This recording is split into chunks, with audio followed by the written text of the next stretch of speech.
Bismillahirrahmanirrahim. Assalamualaikum warahmatullahi wabarakatuh. Kali ini kita akan melanjutkan materi yang masih terkait dengan kebijakan ekspor. Nah, untuk sesi ini saya akan menjelaskan tentang ketentuan pihak luar yang nanti akan kita pelajari terkait barang-barang apa saja yang dikenakan pihak luar, kemudian siapa yang bertanggung jawab atas pengenaan pihak luar, kemudian bagaimana cara melakukan pembayaran pihak luar, di mana pembayaran dapat dilakukan, kapan pembayaran dapat dilakukan, dan bagaimana proses bisnis untuk melakukan pembayaran pihak luar, termasuk bagaimana proses bisnis apabila mendapat pengecualian pihak luar. Baik, kita mulai dari pertama berkaitan dengan ketentuan pihak luar. Terhadap barang ekspor dapat dikenakan pihak luar. Artinya, tidak setiap barang ekspor itu dikenakan pihak luar. Jadi pihak luar hanya dikenakan terhadap barang-barang yang berdasarkan pertimbangan pemerintah itu dikenakan pihak luar. Nah, di sini tanggung jawab pihak luar ada pada eksportir. Jadi eksportir yang melakukan ekspor barang yang kena pihak luar itu bertanggung jawab atas pembayaran pihak luar yang melekat pada barang ekspor. Nah, terkait dengan pembayarannya, pembayaran pihak luar itu dilakukan paling lambat pada saat penyampaian pemberitaan pabean ekspornya di kantor pabean. Jadi ketika eksportir menyampaikan pemberitaan pabean ekspor di kantor pabean, itu merupakan saat pembayaran paling lambat ya, paling lambat pembayaran untuk pihak luarnya dilakukan.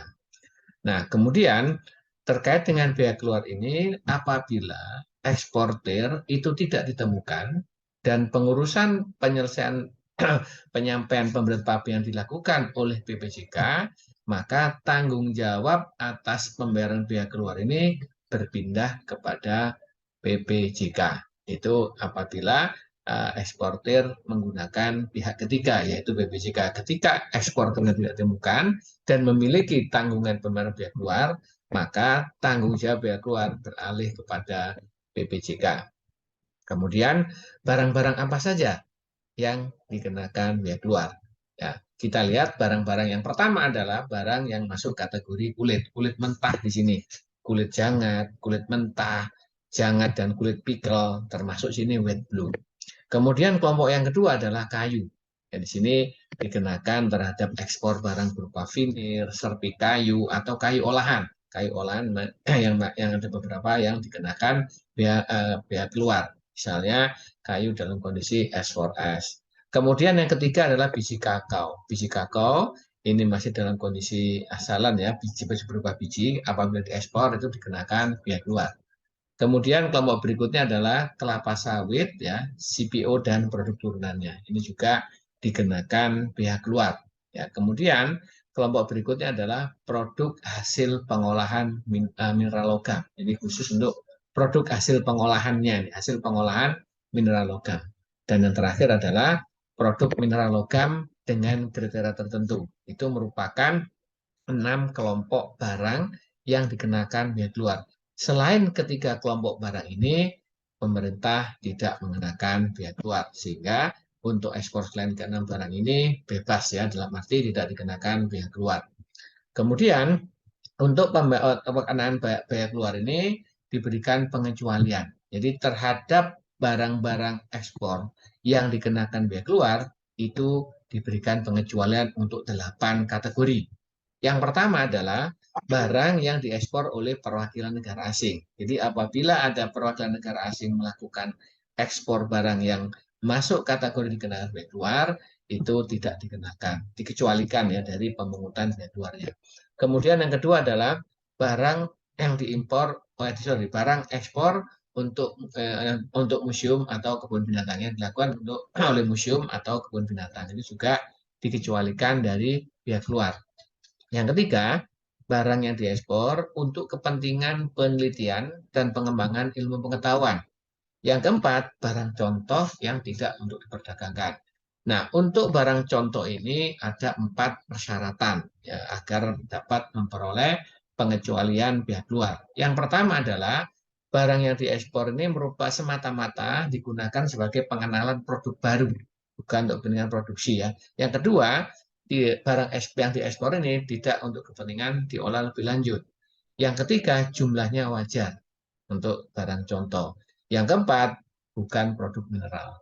Jadi kalau produk mineral bukan masuk kategori barang contoh yang dikenakan atau dikecualikan dari bea keluar. Untuk kategori yang kelima adalah barang pindahan, yaitu barang yang dibawa pindah oleh orang yang semula domisili di Indonesia, dibawa pindah keluar daerah Indonesia. Yang keenam adalah barang pribadi penumpang atau barang-barang penumpang, barang yang dibawa oleh awak sarana pengangkut, atau barang yang dibawa oleh pelintas batas, serta barang kiriman yang nilainya maksimal 2.500.000. Jadi ketika ada penumpang, awak sarana pengangkut, pelintas batas, ya, atau dikirim sebagai barang kiriman yang nilainya kurang dari maksimal 2,5 juta, maka diberikan pengecualian bea keluar. Artinya tidak dipungut bea keluar. Nah, untuk yang dibawa oleh barang pribadi penumpang sebesar 2,5 juta ini adalah per orang per kedatangan. Demikian juga dengan barang yang dibawa oleh awak sarana pengangkut, yaitu per orang per kedatangan. Sementara kalau yang dibawa oleh pelintas batas, 2,5 juta ini adalah per pelintas batas per bulan. Sementara kalau dikirim sebagai barang kiriman, jumlah 2,5 juta ini adalah per orang per kiriman. Ya, per kiriman itu yang ya diberikan pengecualian. Ya. Kemudian apabila jumlah barang yang dibawa oleh penumpang, awak sarana pengangkut maupun oleh pelintas batas serta barang kiriman melebihi 2,5 juta, maka terhadap kelebihannya, selisihnya itu dikenakan bea keluar. Misalnya nih, ada barang penumpang yang masuk kategori barang kena bea keluar, nilainya 5 juta. Maka yang dikenakan bea keluar adalah 5 juta dikurangi 2,5, yaitu 2,5 juta.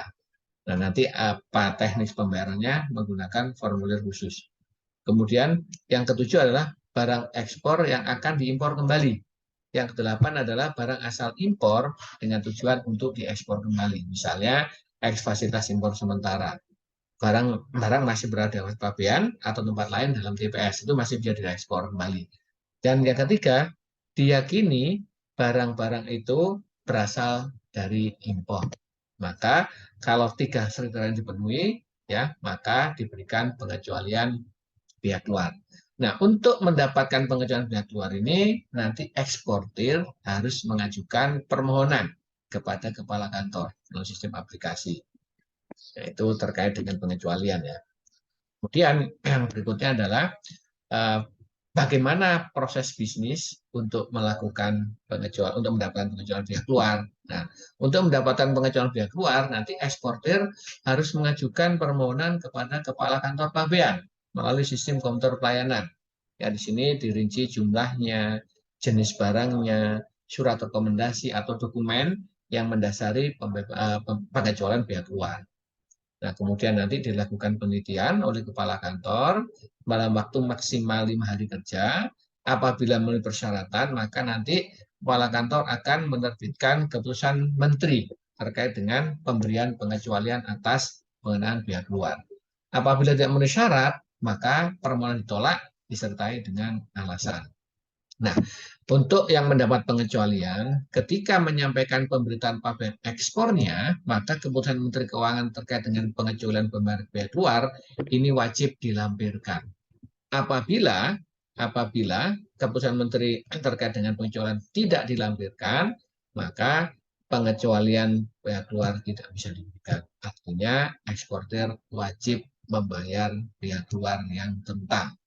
Ya, apabila nanti hasil penelitian pejabat ternyata menetapkan adanya perbedaan jumlah yang menyebabkan kekurangan perhitungan bea keluar, maka nanti pejabat maka harus dilakukan pembayaran oleh eksportir.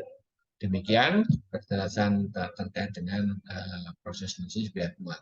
Semoga bermanfaat. Terima kasih.